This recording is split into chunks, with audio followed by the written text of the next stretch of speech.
வணக்கம். Mini mill ஒன்று வாங்கியிருந்தேன். அந்த மினி மில்லில் நான் அரிசி மாப்படியே அரைத்தெடுத்தனான்றது தான் இதில் செய்து காட்டியிருக்கிறேன். 1 கிலோ சிவப்பரிசி எடுத்திருக்கிறேன். அரிசியை நல்லா கழுவிட்டு நன்றாக காய விட வேணும். இப்போ இந்த மினி மில்லை நான் ஓப்பன் பண்ணி காட்டுறேன். இந்த மினி மில் நான் ஈபேயில் எடுத்தேன். இதில் 2 கிலோ அரைக்கலாம்ன்று இருந்தது. இது முதல் தடவை அரைக்கிறபடினால நான் 1 கிலோ அரிசியை அரைத்தெடுத்திருக்கிறேன். இதில் 3 லோக் வந்திருக்கு. சில மினி மில்லில் 2 லோக் தான் வாரது. மினி மில்லுக்குரிய பிளக் வந்திருக்குது. மற்றது ஒரு சின்ன அரித்தட்டும் அந்த நட்டுகள் எதுவும் லூஸான அதை டைட் பண்ணுறதுக்கான ஒன்றும் சின்ன சின்ன நட்டுகளும் வந்திருக்கு. அதோட ஒரு ப்ரஷ்ஷும் இருந்தது.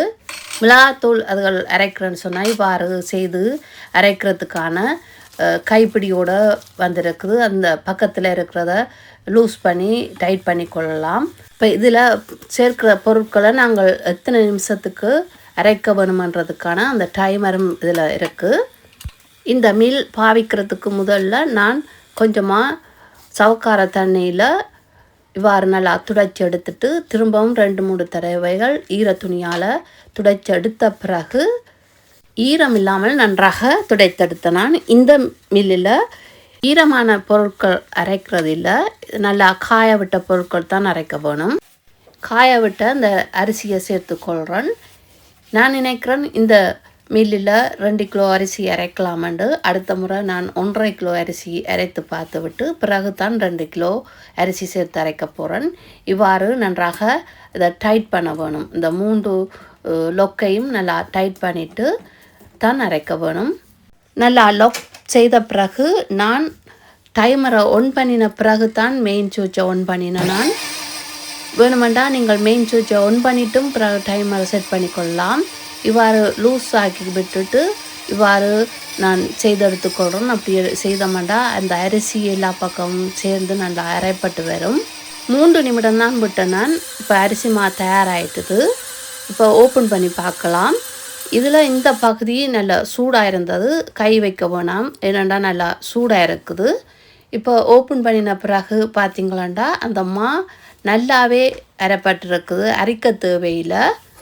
குறுநல் இல்லாமல் நல்லா பட்டா அரைத்து வந்துருக்குது. இருந்தாலும் நான் அரைத்து காட்டுறேன். ஏனெண்டா அந்த சைட்டு ஓரங்கள் எல்லாம் அந்த சூட்டுக்கு அந்த கட்டியாக இருக்குது. அதனால் நான் அரைத்து காட்டுறேன். அரைத்து பார்த்த பிறகு பார்த்திங்களாண்டா அந்த சைட்டு ஓரங்களில் இருந்து காஞ்சிருந்த அந்த தான் இதில் இருக்குது. குறுநல் எதுவுமே இல்லை. அரைத்தெடுத்த பிறகு மிஷினை தண்ணியில் கழுவக்கூடாதுன்றபடினால் ப்ரஷ்ஷால் நல்ல வடிவாக க்ளீன் பண்ணி எடுத்து வச்சிட்டேன். இந்த மில் நாங்கள் வீட்டிலேயே நாங்கள் மிளகாத்தூள் அரைத்தோம்னா நிறைய பொருட்கள் சேர்த்து நல்ல வாசமாக எங்களுக்கு ஏற்றவாறு அரைத்தெடுக்கலாம். அப்படி அரைக்க விருப்பமான நீங்கள் இந்த மில் வாங்கினீங்களாண்டா இலகுவாக இருக்கும்.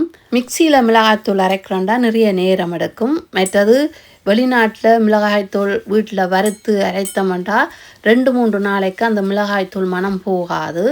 இந்த மில்லில் அரைச்சோம்னா அப்படி இருக்காது. என்னென்னு சொன்னால் ஒரேடியாகவே எல்லா பொருட்களையும் அரைத்தெடுத்துருவோம்.